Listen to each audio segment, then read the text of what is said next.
คลิปนี้บางทีน้อยจะพามาเบิ่งนกกระจอกเด้อพี่น้องนกกระจอกเทพนกกระจอกเทพเพื่อเลี้ยงไว้ได้ฟาร์มพี่น้องมื้อนี้ได้มาเที่ยวมาส้มมานำคลิปมาฝากให้พวกพี่ตอนน้องมาเบิ่งนกกระจอกโอ้พี่น้องเพิ่นตั้งชื่อผิดแล้วว่านกกระจอกนี่มันบ่กระจอกดอกนี่เนาะใหญ่สำโตควายพี่น้องเฮ็ดพึ่งเบิ่งอยู่นี่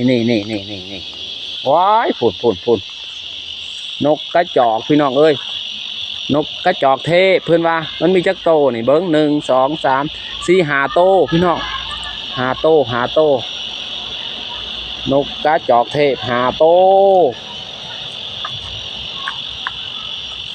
โอ้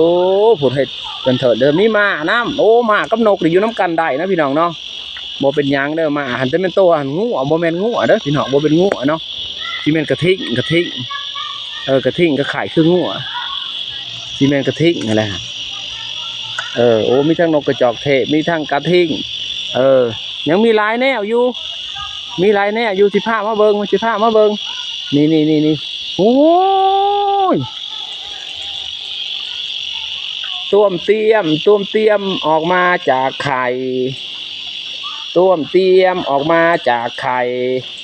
เป็นโตอะไรเป็นละโตอีหยังเนาะ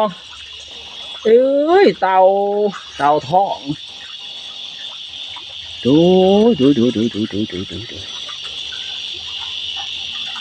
กลมเกียมออกมา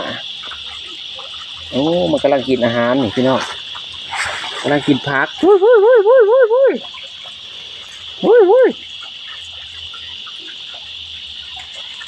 ดื้อ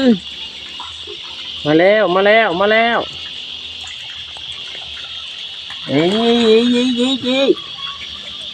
นี่แน่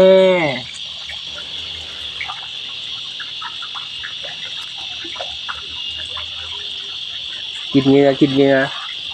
กินผักนี่ตัวอะไรดีตัวอีหยังล่ะโตกาตายโว้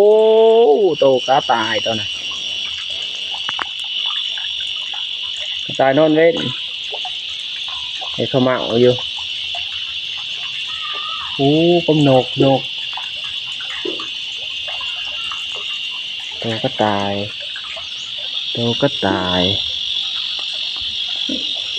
นกกระจอกโอ้มันอาบน้ำอยู่วะได้เนี่ยบินเป็นอยู่วะเนาะใหญ่หลายบินบ่เป็นได้นกอันนี้เด้อปุ๊ดเซ็ตโอ้ย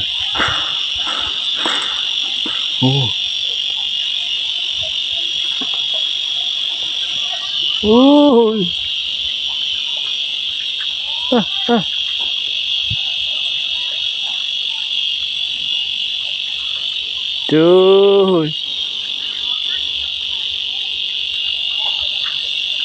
โอเคพี่น้องว้าว